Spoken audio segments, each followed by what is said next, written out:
Hello. Welcome to HowToGuru.club podcast created by Dan Grijzenhout.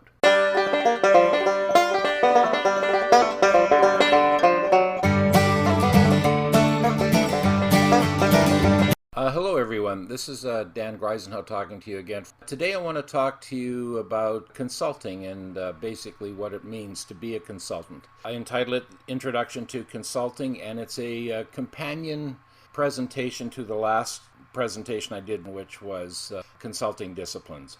Introduction to consulting. What a consulting career entails is pretty much the following. A consultant hires himself or herself out to businesses and corporations for fixed length or variable periods of time to perform services that business entity is contracting. A consultant in most instances is completely at arm's length distance from the client corporation and therefore is not going to receive any benefits from the corporation that an employee would, such as medical, dental, holiday pay, etc. Usually a consultant has to pay for all the equipment and tools and software supplies that he or she brings to the engagement, and the costs of getting to the client location are borne by the consultant unless the consultant manages to negotiate some travel expenses, hotel expenses, etc. for getting to the client's site. And that's something done prior to the engagement commencing in most instances. A consultant is usually an individual proprietorship, one person or small person corporation. Often the consultant is affiliated with a larger corporate entity that may have secured the contract, and the consultant then is going in as a subcontractor to that larger consulting entity.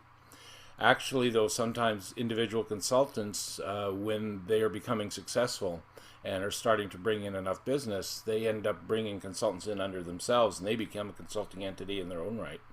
To work, a consultant has to find each new client and secure a contract for each new engagement, or be affiliated with the larger entity who's doing that on his or her behalf, but then they're expected to pay a percentage of what they would otherwise make to that other entity.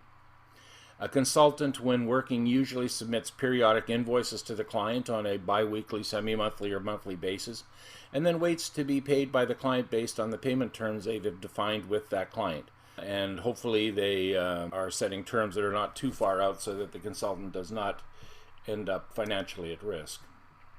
The advantages to consulting, and this was in that other presentation that I did, I discussed the dollars in more detail, but you can command between $40 to in excess of $100 an hour for your time if your skills and experience are extensive enough. Some senior level resources even reach rates as high as $200 to $250 per hour. As an individual proprietorship or one-person small business, the consultant can claim many expenses against revenues received that an employee cannot, such as getting to the client's site, per diem meal expenses, and the cost of running their own business from their home, which I've mentioned in previous presentations already as well. The consultant, once an engagement has completed, can choose roughly when next to look for work again. Major benefit to that is over an employee who basically they're getting their 2 to 3 weeks holiday a year. A consultant can earn as much money in, say, 4 or 5 months, take the rest of the year off if he or she wants to, and still have made as much as the employee. So there's some serious benefits financially and freedom-wise to being a consultant. A consultant is often hired to build new or extend existing capabilities of a corporation because the client is hiring them to do things that their internal complement of staff do not have the expertise for. One of the dangers actually then of, and I'm using IT as an example here, one of the dangers of being an employee in an IT world is you're often forced to extend or maintain the life of existing systems while consultants are brought in to build the new capabilities using new technologies and new approaches so that at the end of your employee career you're actually significantly out of date and you're now at risk of being let go prior to receiving some kind of pension. And I've seen that many times where the poor employee is not trusted to build the new capability and often finds himself basically out of work nearing the end of his or her career with not much chance to find other employment. Disadvantages to consulting, well, you need to directly market and find new clients every time you complete an engagement. So now you have to learn how to do that kind of work, how to market yourself, how to continually shop for your next project. Employees can just work, and they're there, for as close to a lifetime as can be imagined. A consultant in most instances will be at completely arm's length from the employing corporation. So you're not getting any benefits. You don't get your medical, you don't get your dental. You have to pay all your costs yourself. All costs relating to getting the client location to complete are borne by the consultants. I mentioned that prior, unless you've managed to secure some time and expenses. Consultant is at risk of getting paid by the client in each engagement. So you have less recourse, actually, now that I think about it. You have less recourse against corporations if they don't pay you. With being an employee, you've got labor standards, you've got all kinds of government programs and support groups to help you get paid if the corporation doesn't pay you. But as a consultant, you're totally at risk. You're either suing them to get your money and having a tough time making that happen, or you just basically walk away if they choose not to pay you. So you have to be careful who you pick and how you structure your engagements as a consultant to ensure that you do get paid.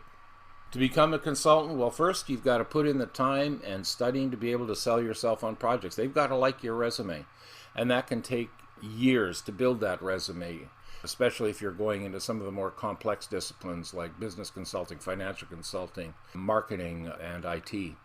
The education, for example, you need a minimum of a college degree to be able to cross borders if you want to consult in other countries.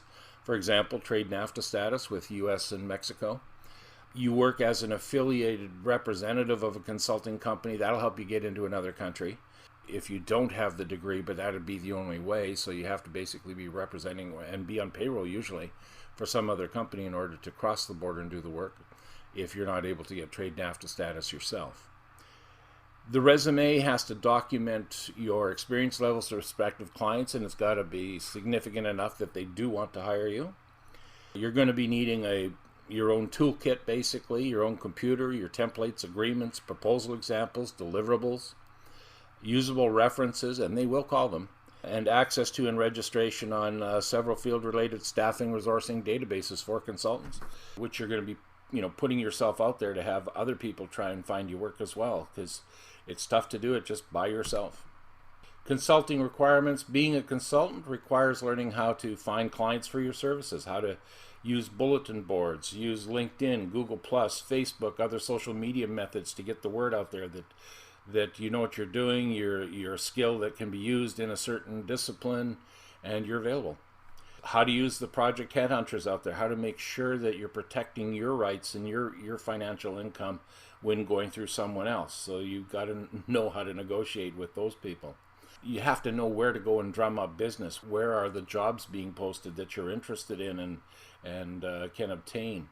And you have to learn how to collaborate with major consulting firms that might represent you. So you have to have meetings with them and build rapport and get yourself positioned so that if the right opportunity comes along, they'll place you as a resume on that project. You have to build a good CV, skills matrix, usable reference list, make sure the references know beforehand that they might get a call. Build quality proposal templates. Just doing those from scratch can be very difficult if you're on a time crunch trying to get something in by a deadline. You need to have agreement templates in place for if you do get the engagement, and you have to know how to negotiate the contracts with your client prospects. Traveling internationally consult, well, options pretty much are anywhere that's a British Commonwealth country if you're living in Canada. Through Trade NAFTA, you've got Canada, US, Mexico, and you can consult in countries that are difficult to get into as well, such as India, but you better know how to basically do all the documentation that you have to in order to get into those countries and do the work. So always be careful when you're saying, oh sure, I'll come to India, or I'll come to some other country, China or whatever, but be sure you know what the rules are for going in there and actually doing consulting work. Closing comments. In life, employees are often stuck. They work for the same company or whatever task the company assigns them for the wage and that the company chooses to pay them, and they exchange this lack of freedom for the steady paycheck and the promise of a pension at the end of their careers. You, as a consultant, though, have the freedom to work for whoever you want to and do whatever project you want. And this can keep life exciting. It's a very heady experience to be a consultant, and it's quite a high every time a project you want to do actually selects you to complete the engagement for them. So it's an exciting lifestyle. As a consultant, you must take care to ensure that you get paid. You do not have the same safety nets that an employee has. And like, again, I said, consulting can be extremely rewarding financially. But do remember that every time you finish any engagement, you're in effect once again unemployed and looking for your next project. And that can be awfully stressful and scary for some. I hope you've enjoyed this presentation. If you are interested in seeing more of the presentations that I'm creating in this series, be sure to subscribe to our channel, and then you'll be able to get everything without missing. So thanks again for listening, and look forward to talking to you again soon. Bye for now. If you like the content that I'm creating, be sure to visit my website at howtoguru.club. That's HOWTOGURU.CLUB. You can also sign up to receive my hints and tips newsletters and gift downloads at howtoguru.club/signup.htm. Howtoguru.club is a free training site I've built to help people wanting to build or improve their home-based businesses. So be sure to take a look around the site and add my site to your list of favorites for future reference. New content is appearing there regularly. See you soon. Bye-bye.